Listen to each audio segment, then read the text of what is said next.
നമസ്കാരം. പതിരും കതിരും.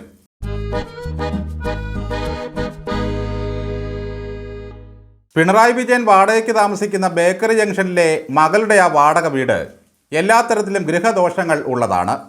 സ്ഥാനദോഷം, വാസ്തുദോഷം എന്ന് വേണ്ട സകലവിധ ദോഷങ്ങളും ആ വീടിനെ ബാധിച്ചിട്ടുണ്ട്.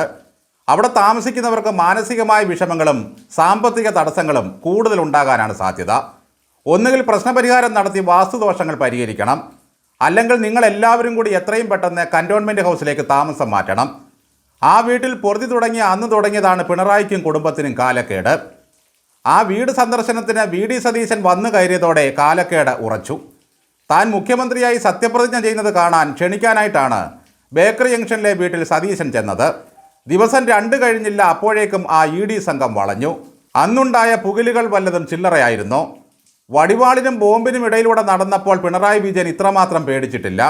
വീട്ടിലിരുന്നാൽ ഇ.ഡി. വരും, സഭയിൽ ചെന്നാൽ വി.ഡി. വരും എന്ന ഭയത്തിലാണ് പിണറായി വിജയൻ ഇപ്പോൾ ദേ മകളെ തങ്ങളുടെ ഓഫീസിലേക്ക് ക്ഷണിച്ചുകൊണ്ട് ഇ.ഡി. ആ വീട്ടിലേക്ക് സമൻസ് അയച്ചിരിക്കുന്നു.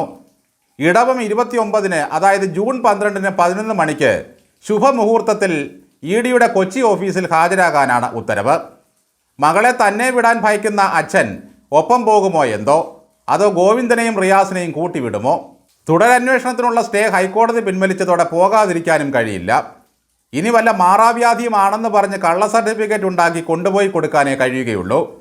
ഭരണം മാറിയതോടെ ഒരു ഡോക്ടറും കള്ള സർട്ടിഫിക്കറ്റ് കൊടുക്കാനും സാധ്യതയില്ല. ഇന്നലെ വരെ ഞങ്ങളുടെ പിണറായി വിജയനെ ഇ.ഡി. ചോദ്യം ചെയ്യുന്നേ, റെയ്ഡ് ചെയ്യുന്നേ എന്ന് പറഞ്ഞ് കരഞ്ഞ് നിലവിളിച്ച് ആളെ കൂട്ടിയവർ ഇപ്പോൾ മകളെ കൈവിട്ട അവസ്ഥയിലാണ്.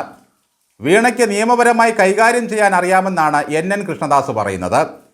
ചെറുപ്പക്കാർക്ക് ജീവിക്കാൻ കുറേ മാർഗങ്ങൾ സ്വീകരിക്കേണ്ടതുണ്ടല്ലോ. ആ മകൾ ഒരു കമ്പനി തുടങ്ങിയതല്ലേ, അത് വീണ തന്നെ പറഞ്ഞുകൊള്ളും എന്നായി ശൈലജ. നിയമത്തിൻ്റെ വഴിക്ക് പോകുമെന്നായി ബ്രിട്ടാനിയൻ ബ്രിഡ്ജാസ്. ഗോവിന്ദനും മറ്റു നേതാക്കളുമെല്ലാം അതുതന്നെയാണ് ഇപ്പോൾ പറയുന്നത്. അപ്പോൾ പിന്നെ സഖാക്കളെ ഒരു ചോദ്യം, എന്തിനായിരുന്നു പിണറായി വിജയനെ റെയ്ഡ് ചെയ്തതെന്ന് പറഞ്ഞുകൊണ്ട് ആ വീടിൻ്റെ മുമ്പിൽ ആളെ വിളിച്ചുകൂട്ടി 10-30 എണ്ണത്തിന് നിങ്ങൾ ബലി കൊടുത്തത്? അന്ന് പിണറായി വിജയൻ കാണിച്ച കള്ളത്തരമാണ് അതിലും വലിയ ഭീകരം. എന്നെയും എൻ്റെ പ്രസ്ഥാനത്തെയും കൊത്തിപ്പറിക്കുകയാണ് ഇ.ഡി. സംഘം. ഇതേ രീതിയിൽ നമ്മൾ പ്രതിരോധം തീർക്കണമെന്നാണ് പിണറായി വിജയൻ അന്ന് പ്രവർത്തകരെ ആഹ്വാനം ചെയ്തത്. കുറേ സഖാക്കൾ അകത്താവുകയും ക്രിമിനൽ കേസുകൾ വരികയും നേതാക്കൾ അകത്തു പോകുന്ന സിറ്റുവേഷൻ ഉണ്ടാവുകയും ചെയ്തപ്പോൾ പിണറായി വിജയൻ പ്ലേറ്റ് അങ്ങ് മാറ്റി. പിന്നീട് പറഞ്ഞത് എന്നോടൊരു അക്ഷരം പോലും ചോദിച്ചില്ല, വീണയുടെ ഫോണും കൊണ്ടുപോയി അക്കൗണ്ടും മരവിപ്പിച്ചു എന്നാണ്. ഞാൻ അവിടെ വെറുതെ ഇരിക്കുകയായിരുന്നു. അപ്പോൾ ശരിക്കും പാർട്ടി പ്രവർത്തകരെ കുരുതി കൊടുക്കുകയല്ലേ നിങ്ങളന്ന് ചെയ്തത്? കുറേ എണ്ണത്തിൻ്റെ ജീവിതം അവതാളത്തിലാക്കിയ ശേഷം ഇപ്പോൾ പറയുകയാണ് നിയമത്തിൻ്റെ വഴിക്ക് പോകുമെന്ന്. വീണ നേരിട്ട് എല്ലാം പറഞ്ഞുകൊള്ളും അത്രേ. വീണമോളെ ഒരിക്കലും തനിച്ച് ഇ.ഡിക്ക് വിട്ടുകൊടുക്കരുത്. കല്ലും കട്ടയും കുറുവടിയും മുട്ടയുമായി ഒരു സംഘം ഇ.ഡി. ഓഫീസിൻ്റെ മുമ്പിൽ രാവിലെ തന്നെ കാത്തു നിൽക്കണം. DYFIക്കാർ പൊതിച്ചോറ് കരുതണം. CPM ഗുണ്ടകൾ മുട്ടയും കട്ടയും കരുതിക്കൊള്ളും. ഒരു കാരണവശാലും ഇ.ഡിക്ക് മുമ്പിൽ വീണമോളെ നമുക്ക് വിട്ടുകൊടുക്കാൻ പാടില്ല. ഇത്തവണ കട്ട സപ്പോർട്ട് അഥവാ കട്ടയെടുത്തുള്ള സപ്പോർട്ട് വേണ്ടെന്നാണ് ഗോവിന്ദൻ പറഞ്ഞിരിക്കുന്നത്. അന്വേഷണത്തിൻ്റെ ഭാഗമായി ആരെയും വിളിക്കാമെന്നായി ബാലൻ. കേസുമായി ബന്ധപ്പെട്ട് ചോദ്യം ചെയ്യുന്നതിന് ആർക്കാ തടസ്സമെന്നാണ് ബാലൻ ചോദിക്കുന്നത്. എങ്കിൽ പിന്നെ കേസുമായി ബന്ധപ്പെട്ട് റെയ്ഡ് നടത്തുന്നതിന് നിങ്ങൾക്ക് എന്തിനായിരുന്നു ഇത്ര ബേജാറ്? വീണ പ്രായപൂർത്തിയായ സ്ത്രീയാണെന്നും നിയമത്തിൻ്റെ വഴിക്ക് പോകുമെന്നും സമാധാനിച്ച് അവരെ അങ്ങനെ തന്നെ അങ്ങ് വിട്ടുകൊടുത്തിരുന്നെങ്കിൽ ഈ പാർട്ടി ഇത്രമേൽ കല്ലും കട്ടയും കടിക്കേണ്ടി വരുമായിരുന്നില്ല. സ്കൂൾ ബസ്സിൽ വന്നിറങ്ങുന്ന കുട്ടിയെ കൂട്ടിക്കൊണ്ടു പോകാൻ മുത്തച്ഛൻ കാത്തു നിൽക്കുന്നത് പോലെ AKG സെൻറ്ററിൻ്റെ മുമ്പിൽ ഇറങ്ങി നിൽക്കുകയായിരുന്നു ബാലൻ. വീണയ്ക്കെതിരെ എന്ത് അന്വേഷണം വന്നാലും ഉടൻ ബാലൻ ചാടിയിറങ്ങി പ്രതികരിക്കും. വീണേനെ വിളിക്കുന്നതിന് ഞങ്ങൾക്കെന്താ പ്രശ്നമെന്നാണ് ഈ ബാലൻ മാമൻ ഇപ്പോൾ ചോദിക്കുന്നത്. ഇ.ഡി. പിടിമുറിക്കതോടെ കാര്യങ്ങളുടെ കിടപ്പുവശമൊക്കെ കമ്മികൾക്ക് മനസ്സിലായി തുടങ്ങി. ഭാര്യയെപ്പറ്റി എന്ത് ചോദിച്ചാലും റിയാസിന് ഒന്നും പറയാനില്ല. അതൊക്കെ ദേശീയ നേതൃത്വവും സംസ്ഥാന നേതൃത്വവും പറയുമെന്നാണ് പുള്ളി പറയുന്നത്.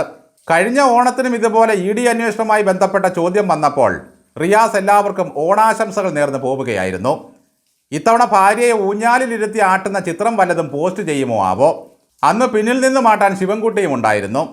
ഇത്തവണ ഓണാഘോഷം എവിടെയാണെന്ന് പോലും ഒരു നിശ്ചയവുമില്ല. കൻ്റോൺമെൻറ്റ് ഹൗസിൽ നിന്നും വി.ഡി. സതീശൻ ഇറങ്ങിയാലുടൻ അവിടെ കയറി താമസിക്കുമെന്നാണ് പിണറായി വിജയൻ പറയുന്നത്. വീണയും റിയാസും മാത്രമേ പിന്നെ ബേക്കറി ജംഗ്ഷനിലെ ആഡംബര സൗധത്തിലുള്ളൂ. ഈ രണ്ടു പേർക്ക് താമസിക്കാൻ വേണ്ടിയാണോ ഇത്രയും വലിയൊരു വാടക വീട് എടുത്തിരിക്കുന്നത്? മകളെ ഇങ്ങനെ നിയമത്തിന് വിട്ടുകൊടുക്കാൻ പിണറായി വിജയന് കഴിയുമോ?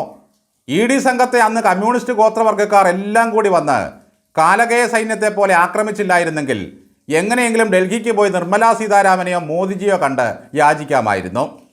ഇനിയിപ്പോൾ കേരള ഹൗസിൽ വിരുന്നൊരുക്കി വെച്ച് KV തോമസിൻ്റെ നേതൃത്വത്തിൽ ചെന്ന് വിളിച്ചാലും നിർമ്മലാജി വരാൻ പോകുന്നില്ല. മൂട് പറഞ്ഞ മരത്തിന് പിന്നെ വീഴാനേ കഴിയൂ.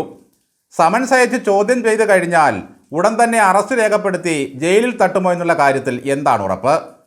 വീണയ്ക്ക് സമൻസ് അയക്കുമെന്നൊക്കെ പറയുന്നെങ്കിലും സമൻസ് AKG സെൻറ്ററിൻ്റെ വിലാസത്തിലേ വരാൻ സാധ്യതയുള്ളൂ. കാരണം ആ വിലാസം കൊടുത്താണ് അവർ ബിസിനസ് തുടങ്ങിയത്.